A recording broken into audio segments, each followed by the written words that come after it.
الحمد لله نحمده ونستعينه ونستغفره ونؤمن به ونتوكل عليه ونعوذ بالله من شرور أنفسنا ومن سيئات أعمالنا من يهدي الله فلا مضل له ومن يضلله فلا هادي له ونشهد أن لا إله إلا الله وحده لا شريك له ونشهد أن سيدنا ونبينا ومولانا محمدا عبده ورسوله أما بعد أعوذ بالله من الشيطان الرجيم بسم الله الرحمن الرحيم سبحان الذي أسرى بعبده ليلا من المسجد الحرام إلى المسجد الأقصى الذي باركنا حوله لنريه من آياتنا إنه هو السميع البصير صدق الله العظيم اللهم صل على محمد في أول كلامنا اللهم صل على محمد في أوسط كلامنا اللهم صل على محمد في آخر كلامنا رب اشرح لي صدري ويسر لي أمري واحلل عقدة من لساني يفقهوا قولي تمام تعریفیں اللہ رب ذوالجلال کے لیے سزاوار ہے لائق تحسین ہے وہی واحد ہے وہی صمد ہے وہی تنہا ہے وہی اکتا ہے اور اکیلا ہے زمین اور آسمان کا مالک ہے چاند ستارے سورج کا مالک ہے ہم اسی کی عبادت کرتے ہیں وہی رب ذوالجلال ہے غفار ہے ستار ہے غفار الذنوب ہے درود و سلام نازل ہو میرے اور آپ کے آقا تاجدار مدینہ احمد مصطفیٰ محمد مجتبیٰ سرور کونین صلی اللہ علیہ وسلم کے ذات اقدس کے لیے حاضرین محترم اللہ رب العزت کا بے انتہا فضل و کرم و احسان ہے کہ اللہ نے ہمیں جناب رسول اللہ صلی اللہ علیہ وسلم کے امت میں پیدا فرمایا حاضرین محترم یہ مہینہ رجب المرجب کا مہینہ ہے دیکھتے ہی دیکھتے رمضان پچھلے رمضان ختم ہوا 1440 پر 3 والا پھر رمضان ختم ہوتے ہی ذی الحجہ شروع ہوا دیکھتے ہی رہے کہ اتنے میں رجب کا مہینہ بھی آ گیا ابھی 1 مہینہ ہے شعبان گزرتے ہی رمضان بھی آ جائے پھر رمضان ختم ہو پھر اگلے رمضان آ جائے سال اور یہ مہینہ اتنا تیزی سے گزرتا ہے کہ اس کا سوچ سے باہر ہے ابھی پچھلے جمعہ گزرا تھا سمجھ میں آ رہا تھا کہ اتنے میں دوسرا جمعہ محرم ابھی شروع ہوا ہم دیکھتے ہی رہے ربیع الاول شروع ہوا دیکھتے ہی رہے تمام کاروائی ہوتی رہی اتنے میں رجب آیا اس رجب کے مہینے میں سرکار کونین صلی اللہ علیہ وسلم کے ذات اقدس کا ایک بہترین سفر ہوا ہے، وہ ہے معراج کا سفر۔ تو انشاءاللہ اس سفر کے متعلق اللہ کے حبیب صلی اللہ علیہ وسلم مسجد حرام سے بیت المقدس جانے کا سفر، میں مسجد اقصیٰ سے لے کر پھر آسمان عرش پر جانے تک کا سفر، اور مسجد حرام سے مسجد اقصیٰ جانے کے درمیان میں کیا کیا واقعات پیش آئے، اللہ کے حبیب صلی اللہ علیہ وسلم کس عمر میں معراج کا سفر کیے، تو انشاءاللہ اس کی مختصر سی کڑی آپ حضرات کی خدمت میں انشاءاللہ پیش کیا جائے گا۔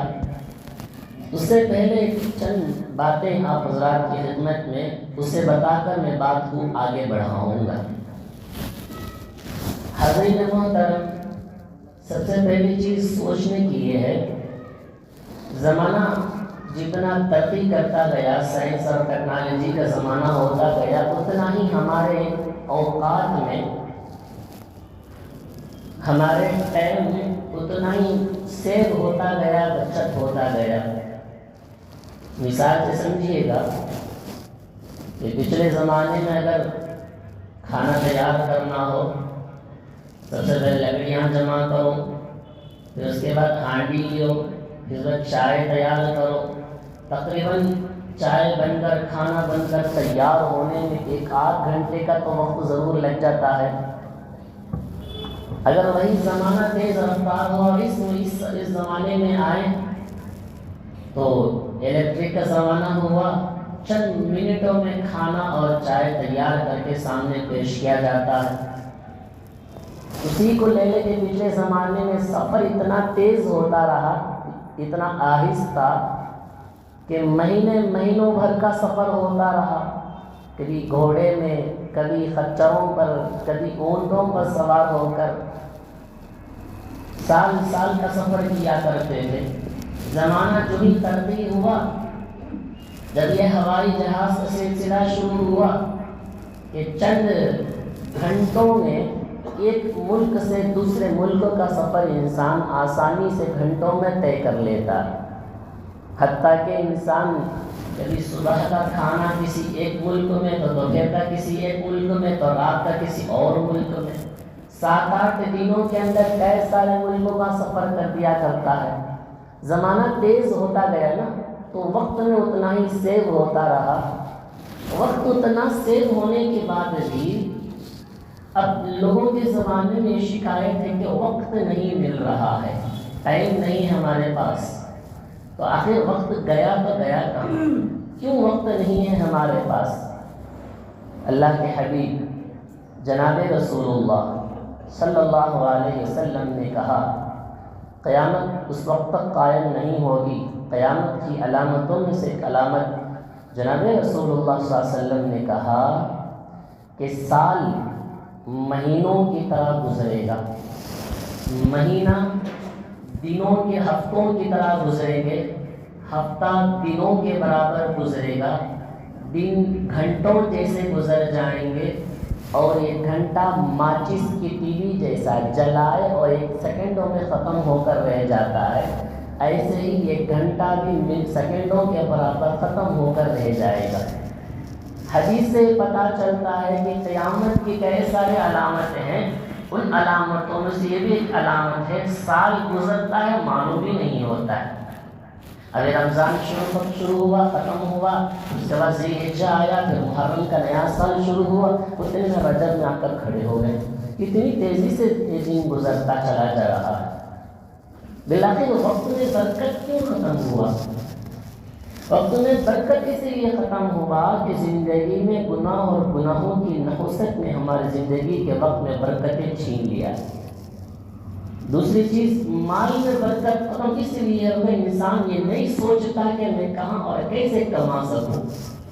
اسی لیے جناب رسول اللہ صلی اللہ علیہ وسلم نے کہا کہ وقت میں اگر برکت چاہتے ہو تو گناہوں سے بچو، اور مال میں اگر برکت چاہتے ہو حلال اور حرام کی تمیز کرو، میرے اور اللہ تبارک و تعالیٰ کے احکام پر، میری سنت پر، میری شریعت پر جمے رہو، اللہ تعالیٰ تمہارے وقت میں بھی برکت دے گا، صحت میں بھی برکت دے گا، زندگی میں بھی برکت دے گا، مال میں بھی برکت دے گا۔ حضرت محترم، یہ قیامت کی علامتوں میں سے ہے، قیامت تو آ کر ہی رہے گی، یہ میرا اور آپ کا بلکہ تمام امت مسلمہ کا یہی عقیدہ ہے۔ ایک دن تمام چیزیں فنا ہو جائے گی، ختم ہو کر رہ جائے گی، سوائے اللہ کے کوئی ذات اس دنیا میں بچ کر رہ نہیں سکتی۔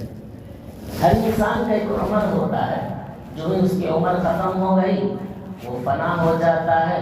وہ کب فنا ہوگا، کب انتقال ہوگا، اس کی موت کب آئے گی، سوائے اللہ کے کسی کو معلوم ہے۔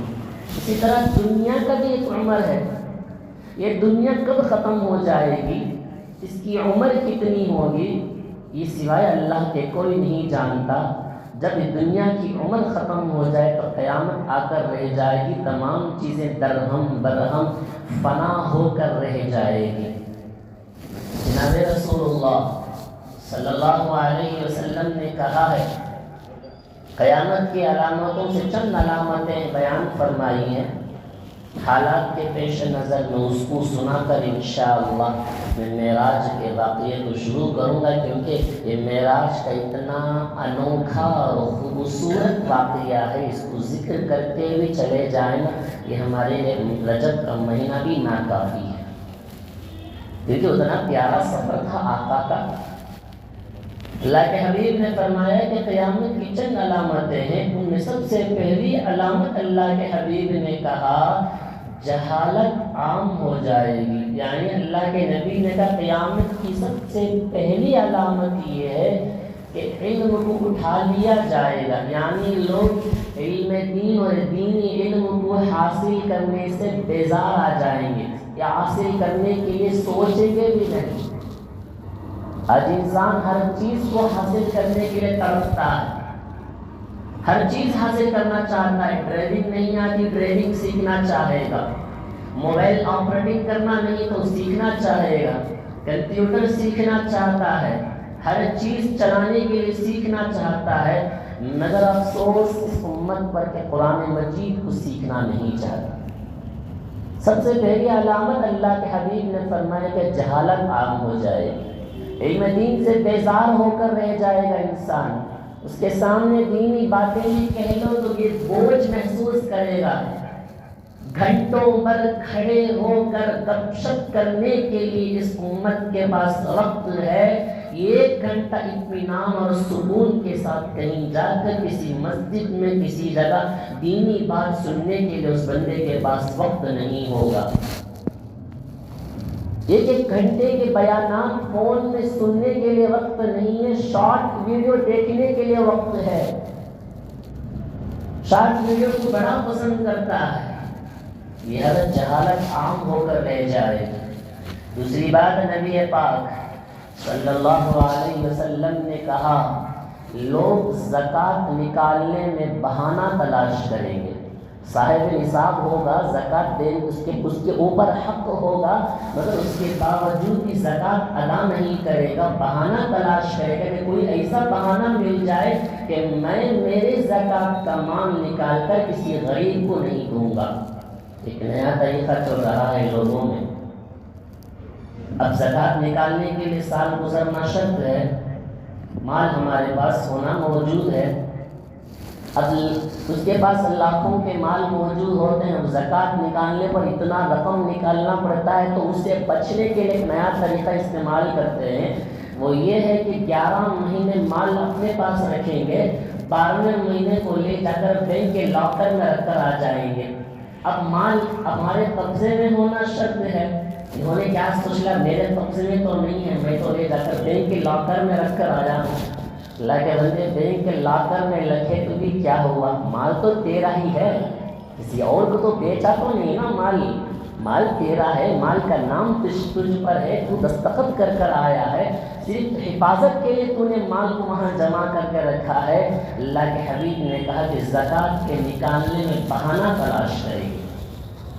تیسری چیز نبی پاک صلی اللہ علیہ وسلم نے کہا کہ والدین کے ساتھ محبت کا سلوک نہیں کر سکیں گے، دوستوں کے ساتھ گھنٹے پر ہنسی مذاق اور محبت کی باتیں کرنے کے لیے اس کے پاس وقت ہوگا، تھوڑی دیر ماں باپ کے سامنے بیٹھ کر ہنسی اور مسکراتا ہوا چہرہ دکھانے کے بعد اس بندے کے پاس وقت نہیں ہوگا۔ ماں باپ کے انتقال کے بعد افسوس کرتا ہے کہ دعاؤں کی درخواستیں کرے گا، مغفرت کی درخواست کرے گا، رہنے کے وقت میں قدر محسوس نہیں ہوا، جانے کے بعد ماں باپ کی قدر محسوس ہوئی۔ جیسا ماں باپ کے ساتھ سلوک کرتا ہے، کل کو اس کے بچے، اس کی اولاد اس کے ساتھ وہی سلوک کرتے ہیں۔ اللہ کے حبیب نے کہا صلی اللہ علیہ وسلم کہ ماں باپ کے ساتھ اس نے سلوک نہیں ہوگا جیسے کہ دوستوں کے ساتھ ہمارا سلوک ہوتا ہے۔ چوتھی چیز اللہ کے حبیب نے کہا گانا بجانے کے آلات عام ہو جائیں گے، گھروں کے اندر سے فلمی گانے سننے کو ملیں گے۔ اللہ کے حبیب نے کہا کہ گانا بجانے سے دل میں نفرتیں پیدا ہوتی ہیں۔ آج کا نوجوان تو کیا کرتا ہے، سوچتے ہیں، آپ کبھی دیکھا آپ نے، چلتے پھرتے اٹھتے بیٹھتے ان کے کانوں پر وہ ہیڈ فون اور بلوٹوتھ کا وائر لٹکتے ہی رہے گا۔ دنیا سفر شروع کرنے کے لیے گاڑی پر بیٹھے، ہیلمٹ پہنے یا نہ پہنے، سب سے پہلے تو بلوٹوتھ اٹھا کے کان میں ٹھوس لیا جائے، اس کی جگہ کو پہنچنے تک اللہ کرے کہ کوئی نہ کوئی اس سے بچ کر رہے گا، ورنہ تو اکثر و بیشتر گانا سن کر ہی سفر کو شروع کرتا ہے۔ سفر کے شروع کی دعائیں نہیں، سفر کے ختم پر کی دعائیں نہیں، ثم نعوذ باللہ نعوذ باللہ، اللہ اس بندے کی حفاظت کرے، خدا نہ خواستہ گانا سنتے ہوئے اس کی موت آ جائے تو کلیمے کی موت ہوئی ہے گانا سننے پر موت۔ اللہ کے حبیب نے کہا کہ گانا بجانے کے آلات عام ہو جائے۔ آج کل ہسپتالوں میں کیا ہوتا ہے، ویٹنگ ہال میں مریض بیٹھے رہتے ہیں، ان کے سامنے ٹی وی نظر آ رہی ہوگی، ٹی وی کے اوپر کے چینلوں پر اپنی نگاہیں ڈالتا جائے گا، یہاں مریض کے سامنے توبہ استغفار کے کچھ صحت مند کی دعائیں کی تلقین کرنے کے بجائے ٹی وی پر نظر ہوگی۔ اچھا ٹی وی اس کے علاج ہو جائے، اور جب اس کے لیے کسی اسپیشل روم میں رکھا جائے ٹریٹمنٹ کے لیے، اس کے روم میں رہتے ہوئے بھی اسپیشل روم میں بھی ٹی وی ہوگی، مریض بیڈ پر لیٹ کر بھی ٹی وی دیکھتا رہے گا، بتاؤ کہ اس کی صحت پر تندرستی آئے گی اور اضافہ ہوگا۔ پانچویں چیز اللہ کے حبیب پاک صلی اللہ علیہ وسلم نے کہا لوگ نمازوں کو معمولی سمجھ کر قضا کرتے چلے جائیں گے۔ یہ پانچوں باتیں عام ہیں یا نہیں؟ بالکل عام ہیں پانچوں باتیں۔ اللہ کے حبیب صلی اللہ علیہ وسلم نے ایسا بتایا گویا کہ کوئی ایک مشین کے اوپر زیراکس رکھے تو زیراکس کی کاپی جیسا نکل کر ہو بہو نقل کر آتا ہے۔ اللہ کے نبی کا یہ معجزہ 1400 سال پہلے میرے آقا نے بتا دیا تھا، وہ پانچوں باتیں آج کے زمانے میں دیکھنے کو مل رہی ہیں۔ نماز کو چھوڑنے پر معمولی سمجھ کر بیٹھیں گے، ان کی اس کا کوئی احساس ہی نہیں ہوگا کہ میری نماز چھوٹ گئی۔ تو پانچوں باتیں اللہ کے حبیب نے قیامت کے حالات سے بتایا، تو لہٰذا قیامت آئے گی، کب آئے گی اس کا کوئی اہمیت نہیں۔ آج انسان اسکول میں طالب علم پڑھنے والا ایک طالب علم اس کی ایگزام دینے کے لیے مہینوں بھر کی تیاری کرتا ہے، اپنے بچہ اپنی بیٹی کی شادی کے لیے مہینوں بھر سے اس کی تیاری کرتے آتے ہیں، کیونکہ تیاری میں کیا ہوگا، امتحان میں کیا سوالات آئیں گے اس کو اس کا احساس نہیں ہے۔ یہاں تو مرنے کے بعد کے امتحان کے سوالی پرچے آنسر اس کے پورا کھل کر سامنے ہمارے سامنے موجود ہے کہ قبر میں کیا سوال ہوگا، جواب کیا دینا ہے، آنسر اور کوسچن دونوں ہمارے پاس موجود ہے، اس کی تیاری نہیں، کیونکہ سب تمام چیز کو موجود ہے نا، یہ تو جب اللہ کے پاس جواب دیں گے۔ زندگی کو لاپرواہی سے گزارتے تھے میرے رب، تو جو کرنا ہے کر لے، یہ کہہ لیں گے اللہ سے۔ لہٰذا قیامت کی علامتیں ہیں۔ حضرین محترم، دراصل بات میں یہاں سے شروع کیا کہ یہ رجب شروع ہوتا ہے ختم ہو جاتا ہے، رمضان آیا پھر رمضان ختم ہوا، پھر ایک مہینہ باقی رہ گیا شعبان پر، پھر رمضان کا مہینہ شروع ہوتا ہے۔ الغرض اللہ تبارک و تعالیٰ اس ماہ رجب میں ایک بہترین سفر سرور کونین صلی اللہ علیہ وسلم کو عطا کیا تھا۔ امام الانبیاء، امام الملائکہ جناب رسول اللہ صلی اللہ علیہ وسلم کو ایک ایسا سفر عطا کیا، ایک ایسا بلند مرتبہ عطا کیا، جنات اور انسان تو کیا فرشتے بھی اللہ کے حبیب کو دیکھ کر رشک کیا کرتے ہیں۔ اللہ تبارک و تعالیٰ قرآن میں کہا کہ میرے چند باتیں ہیں میرے مہینوں کے، میرے بنائے ہوئے دنوں میں کچھ واقعات ایسے ہیں، ان کو یاد کرو تو دل تمہارا تازہ ہو جائے گا۔ وَذَكِّرْهُمْ بِأَيَّامِ اللَّهِ، اللہ کے دنوں کو یاد کرو۔ اس سال جو چلا محرم سے لے کر تب شروع ہو کر ذی الحجہ پر یہ مہینہ سال اسلامی سال ختم ہوتا ہے، ہر مہینے میں کوئی نہ کوئی واقعہ ضرور پیش آتے ہیں۔ محرم کو لے لیجیے کہ 10 محرم کو حضرت ابراہیم علیہ السلام کو بادشاہ نمرود نے آگ میں ڈالا، آگ کیا ہوئی؟ ٹھنڈی ہو گئی۔ 10 محرم کے دن کیا ہوا؟ ظالموں نے سیدنا حسین رضی اللہ عنہ کو سجدے کی حالت میں شہید کیا۔ سب سے آخری سال کون سا، مہینہ کون سا؟ ذی الحجہ، وہاں بھی ایک قربانی ہوئی، سیدنا اسماعیل علیہ السلام کی قربانی دینا تھا، ان کی قربانی قبول ہوئی، اللہ تعالیٰ نے آسمان پر جانور کو دیا۔ تو سال کے شروع میں بھی قربانی ہے، سال کے ختم پر بھی قربانی ہے، اور سال کا درمیانی مہینہ ہے رجب کا۔ اس رجب میں اللہ تعالیٰ نے حبیب پاک صلی اللہ علیہ وسلم کو اپنے پاس عرش پر بلایا، یہ مرتبہ عہدہ عطا کیا۔ اور سال کا شروع کا آدھا حصہ ہے ربیع الاول کا، 12 ربیع الاول میں اللہ نے حبیب پاک صلی اللہ علیہ وسلم کی ولادت کیا۔ اور سال کا آخری آدھا حصہ ہے رمضان المبارک کا، اس میں اللہ تعالیٰ نے برکتیں، رحمتیں، اپنا فضل اور کرم کا انعام کی بارشیں کرتا ہے۔ تو لہٰذا یہ پورا سال محرم سے لے کر ذی الحجہ تک ایک نہ ایک مہینے میں اللہ تعالیٰ اپنا خصوصی انعامات کا، نبیوں کا سلسلہ چلاتا ہی رہا۔ حضرین گرامی، اب سبھی حضرات جانتے ہیں، میں اس سے پہلے سیرت کے بیان میں کہہ چکا ہوں، اللہ کے حبیب پاک صلی اللہ علیہ وسلم طائف سے واپس تشریف لائے۔ طائف میں جب اللہ کے نبی نے دین کی دعوت دینی شروع کی تو ظالموں نے بات کو قبول نہ کیا۔ شہر کے اوباش اور ظالم قسم کے لڑکوں کو اللہ کے حبیب کے پیچھے کرا دیا۔ کوئی اللہ کے حبیب کو گالی دیتا تھا تو کوئی اللہ کے نبی کی ذات پر پتھریں پھینک کر مارا کرتے تھے۔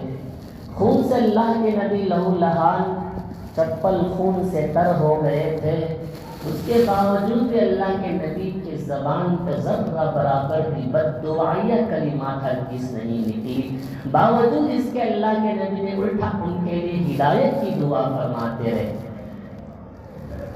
پہاڑوں کے فرشتوں نے آ کر کہا، اللہ کے حبیب اگر آپ حکم کریں تو ان دونوں پہاڑوں کو لے جا کر طائف والوں کو درمیان میں کچل کر رکھ دوں۔ اللہ کے نبی نے کہا، نہیں، کچلنا نہیں، شاید کہ ان کے آنے والی نسل میں سے کوئی ایمان والا ہو جائے گا، مجھے ان کو بددعا دینے کی میرا دل گوارا نہیں کرتا ہے۔ تو یہ ذلت اور رسوائی کے اس سفر ظالموں نے ایسا کام کیا تو اللہ تعالیٰ نے 10 نبوی کو طائف کا سفر عطا کیا، 11 نبوی کو اللہ نے اس سے بھی بہترین سفر، عالیشان سفر معراج کا عطا کیا۔ تمام فرشتوں کے سردار حضرت جبرائیل علی نبینا وعلیہ السلام خود اللہ کے نبی کو لے جا کر سدرۃ المنتہا عرش کے پاس گئے تو کہا کہ اللہ کے حبیب اس کے بعد آپ جا سکتے ہیں، میں نہیں جا سکتا ہوں، میری اجازت نہیں ہے۔ فرشتے اللہ حضرت جبرائیل خود اللہ کے نبی کو چھوڑ کر پیچھے آ گئے، ایک بلند عرش تک پہنچایا گیا۔ پوری کائنات کا ختم عرش ہے، اور عرش پر اللہ کے نبی کو لے جانے کا مقصد ختم نبوت کی دلیل ہے۔ ختم نبوت یعنی اللہ کے نبی پاک صلی اللہ علیہ وسلم کے بعد کوئی نبی آنے والا نہیں۔ اسی طرح تمام کمالات، تمام تر صفات اللہ کے نبی کے پاس آ کر رک جاتا ہے، یہاں تک نبوت کا سلسلہ ختم ہے، اللہ کے نبی کے بعد نبیوں کا سلسلہ ختم ہے، اللہ کے نبی کے بعد کوئی نبی آنے والا اس دنیا میں نہیں ہے۔ انسان کی عقلیں حیران ہو جاتی ہیں، یہ رات میں اتنا لمبا سفر، مسجد حرام سے مسجد اقصیٰ جانا، مسجد اقصیٰ سے اللہ کے آسمان پر عرش پر جانا، اتنا لمبا سفر یہ رات میں کیسے ہو سکتا ہے؟ انسان کی عقلیں حیران ہو جاتی ہیں، مگر ایمان والوں کا ہم سب کا اسی پر عقیدہ ہے کہ اللہ نے جناب رسول اللہ صلی اللہ علیہ وسلم کو معراج کا سفر عطا کیا۔ اس ایک رات میں نبیوں کی امامت فرمائی، فرشتوں کی امامت فرمائی، اس ایک رات میں جنت کو بھی دیکھا، اس ایک رات میں جہنم والوں کو بھی دیکھا، اس ایک رات میں تمام نبیوں سے ملاقات ہوئی، تمام فرشتوں سے بھی ملاقات ہوئی۔ حضرت اللہ کے حبیب پاک صلی اللہ علیہ وسلم مکہ میں کعبۃ اللہ کے پاس جو حتیم، جو چھوٹا سا دیوار بنا ہوا ہے کعبۃ اللہ سے ہٹ کر، اسے کہتے ہیں حتیم، وہاں ایک گھر تھا، وہ ام ہانی کا گھر ہے۔ جناب رسول اللہ صلی اللہ علیہ وسلم وہاں آرام فرما رہے تھے رات میں۔ اللہ کے نبی کے دائیں جانب، سیدھے ہاتھ جانب حضرت جعفر آرام کر رہے تھے رضی اللہ عنہ، بائیں جانب میں حضرت حمزہ رضی اللہ عنہ آرام فرما رہے تھے۔ اللہ کے نبی کہتے ہیں کہ ایک آواز آئی، میں دائیں اور بائیں مڑ کر دیکھا تو مجھے کوئی نظر نہیں آیا، تو تیسری مرتبہ دوسری مرتبہ یہی آوازیں آتی رہی، میں دائیں اور بائیں مڑ کر دیکھا تو کوئی نظر نہیں آئے۔ اتنے میں ام ہانی کے گھر کے چھت پھٹا، جناب رسول اللہ صلی اللہ علیہ وسلم فرماتے ہیں کہ چھت سے حضرت جبرائیل، حضرت میکائیل علیہ السلام تشریف لاتے ہیں، اللہ کے نبی پاک صلی اللہ علیہ وسلم کو جگاتے ہیں۔ اللہ کے نبی ابھی نیند کے غلبے میں تھے، اللہ کے نبی کو اٹھا کر زمزم کنویں کے پاس لے گئے، وہاں جا کر اللہ کے نبی کو لٹا دیے۔ پھر اس کے بعد جیسے کہ اوپن ہارٹ سرجری ہوتا ہے، ایسے ہی اللہ کے نبی پاک صلی اللہ علیہ وسلم کو سینہ کھولتے ہیں، دل کو باہر نکالتے ہیں، تشت پر اللہ کے نبی کے دل کو رکھ کر زمزم کے پانی سے اس دل کو دھویا جاتا ہے، پھر اس دل میں علم و حکمت کی باتیں بھر کر اس دل کو صحیح سلامت یہاں فٹ کر اس کو سی دیا جاتا ہے۔ اللہ کے نبی پاک صلی اللہ علیہ وسلم کے سینے مبارک کو 4 مرتبہ کھولا گیا۔ سب سے پہلی مرتبہ جب جناب رسول اللہ صلی اللہ علیہ وسلم حضرت حلیمہ سعدیہ رضی اللہ عنہ کے گھر پر موجود تھے، بچپن کا واقعہ تھا، جب اللہ کے نبی جنگل میں بکریوں کو چرایا کرتے تھے، اس وقت میں بھی حضرت جبرائیل آ کر سینے کو کھولے تھے۔ دوسری مرتبہ جب اللہ کے نبی 10 سال کی عمر میں تھے، تیسری مرتبہ اللہ کے نبی کو سینہ کھولا گیا جب اللہ کے نبی کو نبوت ملی تھی، چوتھی مرتبہ جب اللہ کے نبی کو دل کھولا گیا تھا، وہ معراج کا سفر تھا۔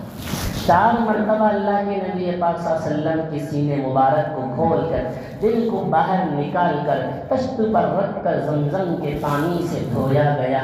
یہاں غور کرنے کا مقام ہے، اللہ کے نبی کے دل کو زمزم کے پانی سے کیوں دھویا گیا؟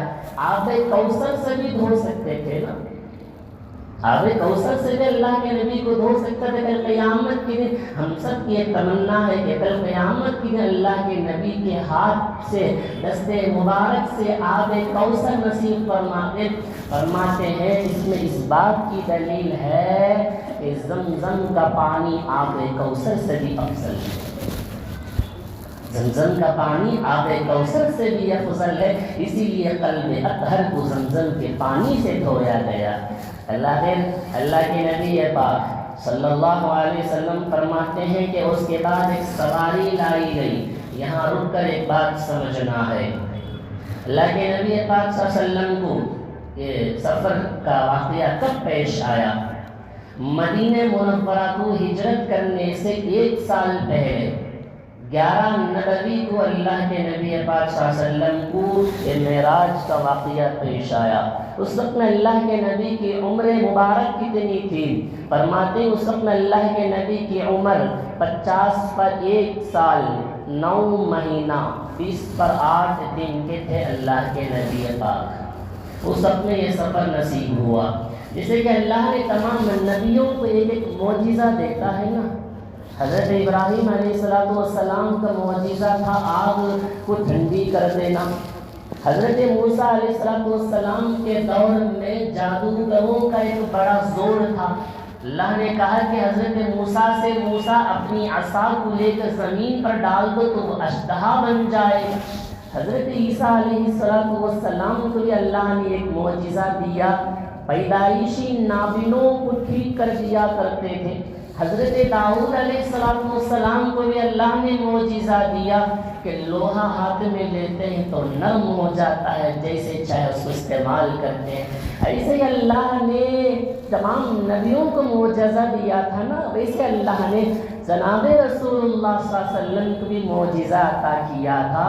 ان میں سب سے پہلا اور شاندار معجزہ جو آج تک ہمارے زبانوں پر، ہمارے قلب پر، گھروں کے الماریوں پر، مسجدوں کے الماریوں پر موجود ہے، وہ قرآن مجید ہے۔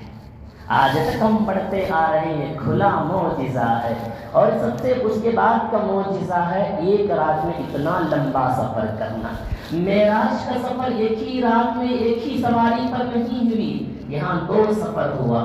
پہلا سفر مسجد حرام سے مسجد اقصی براق کی سواری پر، دوسرا سفر ہے مسجد اقصی سے آسمان عرش پر جانا، وہ سواری ہے رف رف۔ 2 سواری ہے، ایک ہے براق کی سواری تھی، دوسرا رف رف کی سواری تھی۔ اچھا براق کہتے ہیں اللہ کے نبی نے کہا میرے سامنے سینے کو لا کر دھو کر رکھ دیا گیا، اس کے بعد میرے پشت پر، میرے پیٹھ پر مہر نبوت لگایا گیا۔ لیکن نبی نے کہا پھر اس کے بعد ایک سواری لائی گئی جس کا نام تھا براق۔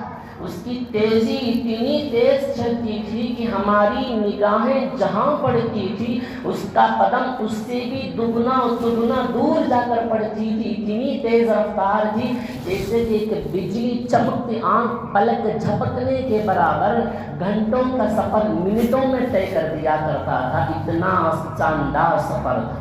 لیکن نبی کہتے ہیں کہ میں جب براق پر سوار ہوا تو براق پر سوار ہوتے ہی وہ براق اور مستی میں وہ چلنے لگا۔ حضرت جبرائیل کہتے ہیں براق سے اے براق کیا تو جانتا ہے کہ تجھ پر کون سوار ہوا ہے؟ تجھ پر سوار ہونے والا کوئی معمولی آدمی نہیں، وہ امام الانبیاء ہے، اور رحمت للعالمین ہے، وہ اعلیٰ اخلاق اور اعلیٰ کردار کے مالک ہیں، تمام نبیوں کے امام تجھ پر سوار ہے۔ براق کو سوار ہونے کو اچلتا ہے تو براق اس بات کو سن کر پسینے میں آ کر گھبرا گیا اور خاموش رک گیا۔ اللہ اکبر۔ براق بھی اللہ کے نبی کی وہ سواری بھی کیا شاندار سواری تھی کہ جس پر سوار ہونے والا رحمت للعالمین، کیا بابرکت سواری ہوگی وہ۔ حالانکہ ساتھ میں سوار ہونے والے تنہا نہیں، ساتھ میں حضرت جبرائیل بھی ہیں، حضرت میکائیل براق کی سواری کو رسی تھامے ہوئے ہیں، پیچھے سے حضرت جبرائیل ہیں، بیچ میں اللہ کے نبی صلی اللہ علیہ وسلم موجود ہیں۔ کیا شاندار سواری تھی ہوگی۔ آج بھی ہم کسی بزرگ کو، کسی اپنی شخصیت کو اپنی گاڑی پر بٹھاتے ہیں تو کتنا فخر محسوس کرتے ہیں کہ میری گاڑی پر فلاں بزرگ سوار ہوئے۔ اللہ اکبر۔ اس سواری پر سوار ہونے والا کوئی معمولی بزرگ ہے؟ اس سواری پر سوار ہونے والا تو تمام جہانوں کا رحمت بن کر آنے والا تھا، تمام نبیوں کے امام تھے، تمام فرشتوں کے امام تھے۔ اچھا مسجد حرام سے سواری نکلی، مسجد اقصی پہنچنے تک 4 جگہ گاڑی رکی، 4 اسٹاپ ہوا۔ حضرت جبرائیل علیہ السلام سواری چلتے ہوئے کہتے ہیں کہ ایک جگہ پہنچے، وہاں کھجور کے درخت بہت زیادہ تھے۔ حضرت جبرائیل کہتے ہیں کہ یا رسول اللہ یہاں اتریے اور 2 رکعت نماز پڑھیے۔ اللہ کے نبی اترتے ہیں اور 2 رکعت نماز ادا کرتے ہیں۔ حضرت جبرائیل نے پوچھا یا رسول اللہ کیا آپ جانتے ہیں کہ جس سرزمین پر آپ اتر کر نماز ادا کیے ہیں یہ کون سی زمین ہے؟ تو حضرت جبرائیل کہتے ہیں اللہ کے نبی نے کہا معلوم نہیں۔ حضرت جبرائیل کہتے ہیں کہ یہ وہ سرزمین ہے جس کی جانب آپ ہجرت کر کر آئیں گے، مدینہ المنورہ۔ پھر دوسری سواری سوار ہو گئے، چلتے رہے، ایک مقام پر پہنچے۔ حضرت جبرائیل نے کہا کہ یا رسول اللہ یہاں اتریے، 2 رکعت نماز ادا کیجیے۔ اللہ کے نبی سواری سے اترتے ہیں، 2 رکعت نماز ادا کیے اور نماز پڑھنے کے بعد سواری پر سوار ہو جاتے ہیں۔ حضرت جبرائیل نے پوچھا محمد کیا آپ جانتے ہیں کہ آپ یہاں کیوں اترے، کون سی سرزمین ہے؟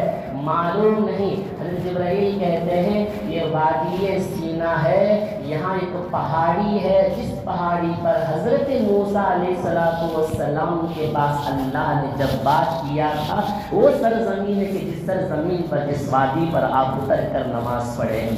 اور تیسری جگہ ایک اشفاق ہوا، وہاں حضرت جبرائیل کہتے کہ یہاں اتر کر نماز پڑھیے یا رسول اللہ۔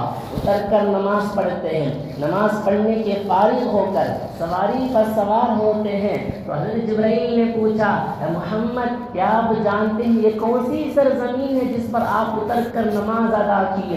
اللہ کے نبی نے کہا معلوم نہیں۔ حضرت جبرائیل کہتے ہیں یہ شہر مدین یعنی حضرت شعیب علیہ السلام کی سرزمین ہے۔ تو چوتھی اشراف ایک ہوئی، وہاں اتر کر نماز پڑھنے کا موقع ہوا۔ حضرت جبرائیل پوچھتے ہیں یا رسول اللہ آپ جس سرزمین پر اتر کر نماز پڑھے ہیں معلوم ہے یہ کون سی زمین ہے؟ یہ فلسطین یعنی بیت لحم، جس جگہ پر حضرت عیسیٰ علیہ السلام پیدا ہوئے ہیں۔ 4 جگہ اللہ کے نبی مسجد حرام سے مسجد اقصیٰ جانے کے درمیان میں 4 جگہ اتر کر نمازیں پڑھی۔ ایک مدینہ میں، ایک حضرت موسیٰ علیہ السلام جہاں اللہ سے بات کی وادی سینا میں، ایک مدین شعیب علیہ السلام کی سرزمین پر، 14 حضرت عیسیٰ علیہ السلام کے پیدا ہونے کی جگہ پر۔ پھر اس کے بعد سفر آگے بڑھا۔ اللہ کے نبی کہتے ہیں کہ میں جب سفر میں گزرا تو ایک راستے کے کنارے پر، ابھی براق کی سواری پر ہیں، مسجد اقصیٰ پہنچے نہیں، اللہ کے نبی کہتے ہیں کہ ایک راستے کے کنارے پر ایک بوڑھیا عورت کھڑی ہو کر مجھے بلا رہی تھی اپنی جانب۔ حضرت جبرائیل کہتے ہیں کہ یا رسول اللہ آپ اس کی جانب مت دیکھیے، آپ چلتے رہیے۔ چلتے رہے، ایک راستے کے کنارے پر ایک بوڑھا شخص اللہ کے نبی کو بلا رہا تھا، اے محمد ادھر آئیے۔ حضرت جبرائیل کہتے ہیں کہ آپ اس کی جانب بھی مت دیکھنا۔ ایک تیسری جگہ، وہاں کچھ ایسی جماعت سے گزرے تھے جس جماعت والے اللہ کے نبی کو سلام کر رہے تھے، السلام علیکہ یا اول، السلام علیکہ یا آخر، السلام علیکہ یا حاشر، اللہ کے نبی کو سلام کر رہے تھے۔ جناب رسول اللہ صلی اللہ علیہ وسلم کو جبرائیل علیہ السلام نے حکم دیا کہ سلام کا جواب دیجیے۔ اللہ کے نبی نے سلام کا جواب دیا۔ جبرائیل پوچھتے ہیں یا رسول اللہ کیا آپ جانتے ہیں وہ بوڑھیا عورت جو راستے کے کنارے پر کھڑے ہو کر آپ کو بلا رہی تھی کون ہے؟ اللہ کے نبی نے کہا معلوم نہیں۔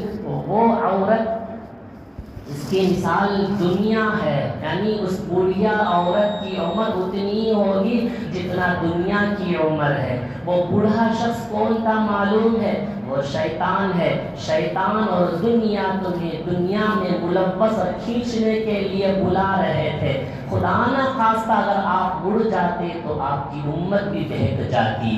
تیسری جماعت جس نے آپ کو سلام کیا، آپ نے جواب دیا، وہ جماعت کون تھی معلوم ہے آپ کو؟ کہا یا رسول اللہ وہ جماعت تینوں میں سے کہ سلام کہنے والے حضرت ابراہیم تھے، حضرت موسیٰ تھے، حضرت عیسیٰ علیہ السلام تھے۔ اللہ کے نبی آگے بڑھے، مسجد اقصیٰ گئے، وہاں جا کر مسجد کے صحن میں اپنی سواری کو باندھنے کا وقت آتا ہے۔ جا کر دیکھتے ہیں تو پہلے ہی سے نبی اللہ کے نبی کے آنے کے انتظار میں تمام انبیاء مسجد اقصی میں موجود ہیں۔ اللہ کے نبی کے آنے سے پہلے تمام انبیاء مسجد اقصی میں موجود ہیں۔ یہ بات کو 2 بار دوہرا رہا ہوں ایک مسئلہ سمجھانے کے لیے، سنیں۔ تو اس کے بعد اللہ کے نبی اپنی سواری کو صحن میں باندھ دیتے ہیں، تمام نبیوں کے جانور وہاں بندھے ہوئے تھے۔ ایک حدیث میں آتا ہے کہ حضرت جبرائیل علیہ السلام اپنی انگلی سے ایک پتھر پر سوراخ کرتے ہیں، پھر سواری کو سوراخ پر باندھ دیتے ہیں، اندر تشریف لے جانے کا موقع آتا ہے۔ مسجد کے صحن کے کنارے پر حضرت جبرائیل پوچھتے ہیں اللہ کے نبی سے، یا رسول اللہ، کیا آپ اللہ سے جنت کی حوروں کو دیکھنے کی درخواست کی تھی؟ کہا اللہ کے نبی نے، ہاں میں اللہ سے درخواست کیا تھا۔ اچھا، مسجد اقصی کے ایک دروازہ ہے جس دروازے کا نام ہے باب محمد، اس صحن کے پاس اللہ کے نبی کو حضرت جبرائیل لے کر جاتے ہیں۔ حضرت جبرائیل کہتے ہیں کہ یا رسول اللہ سلام کیجیے۔ اللہ کے نبی سلام کرتے ہیں، وہاں سے سلام کی جواب آتی ہے۔ وہاں کھڑے رہنے والے مسجد اقصی کے صحن میں کون؟ وہ جنت کی حوریں کھڑی ہوئی تھی، جنت کی حوریں کھڑی ہوئی تھی۔ اللہ کے نبی نے پوچھا، تم کس کے لیے ہو؟ تم کس کے لیے پیدا کی اور بنائی گئی ہو؟ وہ جنت کی حوریں کہتی ہیں، ہم ایسے مردوں کی عورتیں ہیں جو بالکل پاک و صاف شریعت کے مطابق اپنی زندگی کو گزار رہتے ہیں۔ ہم اپنی زندگی میں کبھی میلہ نہیں ہوں گے، ہماری موت کبھی نہیں آئے گی، ہم جنت میں ہمیشہ رہیں گے۔ یہ کہہ کر اللہ کے نبی مسجد اقصی جاتے ہیں۔ جا کر دیکھتے ہیں کہ کوئی انبیاء سجدے میں ہیں، کوئی نبی رکوع میں موجود ہے۔ اللہ کے نبی اندر تشریف لے کر گئے تو 2 رکعت تحیۃ المسجد ادا کیا۔ مسجد کے اندر آتے ہی 2 رکعت نماز پڑھنا ہے تحیۃ المسجد، پھر اس کے بعد تحیۃ الوضو بھی، اگر وضو کر آئے ہیں تو اللہ کے نبی تحیۃ المسجد ادا کیے اندر جا کر، پھر اس کے بعد مؤذن اذان دیا اور اقامت بھی کہے، تمام انبیاء کھڑے ہو گئے ہیں۔ حضرت جبرائیل آئے، اللہ کے حبیب کے ہاتھ کو پکڑ کر سامنے کیا، یا رسول اللہ آپ نماز پڑھائیے۔ اللہ کے نبی نماز پڑھاتے ہیں۔ نماز سے فارغ ہو کر حضرت جبرائیل پوچھتے ہیں، یا رسول اللہ آپ کے پیچھے نماز پڑھنے والے کون ہیں جانتے ہیں آپ؟ اللہ کے نبی نے کہا نہیں۔ اللہ کے نبی کو حضرت جبرائیل کہتے ہیں، آپ کے پیچھے نماز پڑھنے والے آپ سے پہلے جتنے بھی انبیاء اس دنیا میں مبعوث ہوئے ہیں، وہ تمام انبیاء آپ کے پیچھے کھڑے ہو کر نماز ادا کیا گیا ہے، اور حتیٰ کہ آپ کے پیچھے نماز پڑھنے کے لیے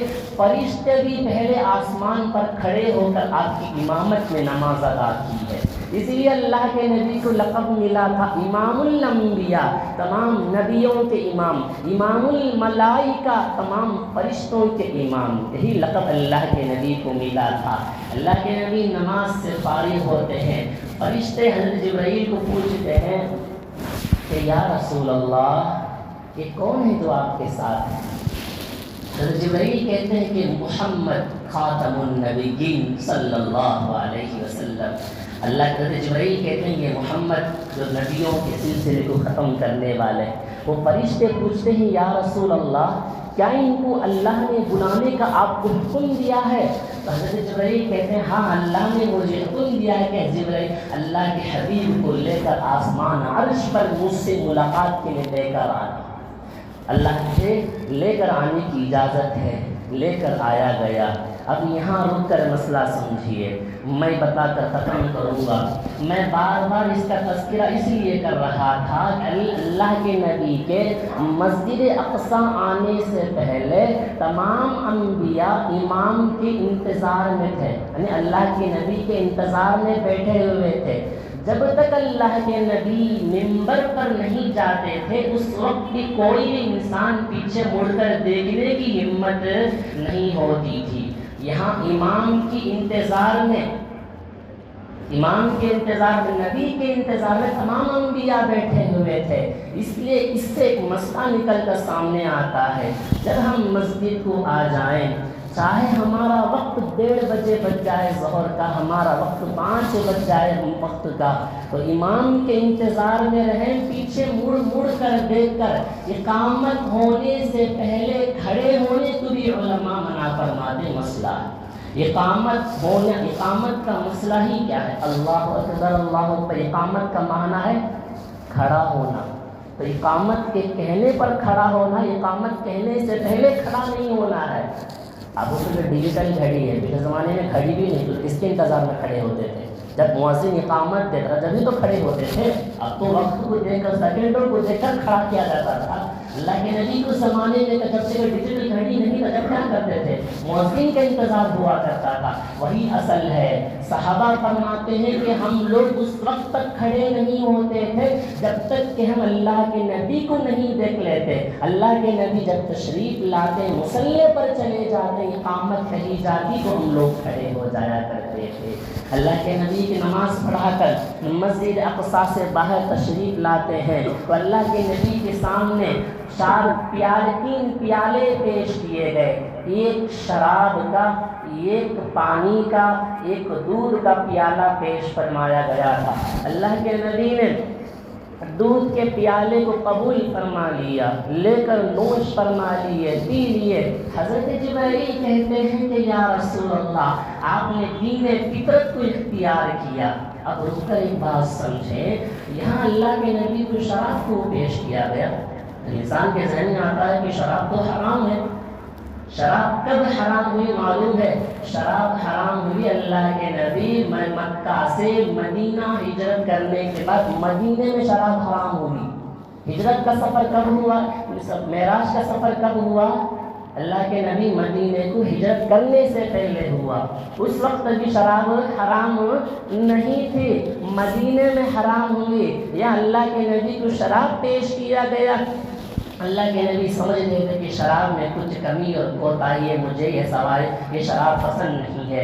اللہ کے نبی نے دودھ کو اس لیے پسند کیا کہ یہ دودھ پینے کا بھی کام دیتا ہے، جسمانی قوت کا بھی کام دیتا ہے۔ یہ پیالہ پی لیے اللہ کے نبی، اس کے بعد فرماتے ہیں ایک سواری لائی گئی میرے لیے، اس سواری کا نام تھا رف رف۔ ایک براق کا سفر ہوا، کہاں سے؟ مسجد حرام سے، مکہ سے مسجد اقصیٰ، مسجد اقصیٰ سے اوپر جانا ہے، وہ سواری کا نام ہے رف رف۔ اللہ کے نبی کہتے ہیں وہ ایسی سواری ہے جیسے کہ آج کے زمانے میں سمجھنے کے لیے آسانی، لفٹ کے اوپر کھڑے ہو جائیں تو بٹن دبا دے اوپر چلے جاتے۔ اللہ کے نبی نے کہا کہ وہ رف رف کی سواری میں کھڑا ہو جاتا ہوں، میرے ساتھ جبرائیل ہے، مجھے آسمان پر ایسے ہی لے کر اوپر گیا۔ اور اسی طرح فرماتے ہیں کہ اسی رف رف کی جو لفٹ ہے، اسی سے بنی آدم کی روح، ہماری روح جب قبض ہو جاتی ہے، ہماری روح بھی اسی سواری سے اوپر آسمان پر جاتی ہے۔ اللہ کے نبی کہتے ہیں مجھے لے کر اوپر لے جایا گیا، سب سے پہلے آسمان پر رکے، اس آسمان کا نام تھا باب الحفظہ۔ پہلے آسمان سے کس سے ملاقات ہوئی؟ کیا ہوا؟ 7 آسمانوں پر کن کن نبیوں سے ملاقات ہوئی؟ انشاءاللہ اگلے جمعہ آپ حضرات کی خدمت میں پیش کیا جائے گا۔ وقت پر تشریف لائے، جناب رسول اللہ صلی اللہ علیہ وسلم کی اس محبت بھری شاندار عالی شان سفر کو اچھے انداز میں سمجھنے کی کوشش کریں گے۔ اللہ تعالی ہمیں ہمارے دل میں اللہ کے نبی پاک صلی اللہ علیہ وسلم کی محبت نصیب فرمائے۔ سبحان اللہ۔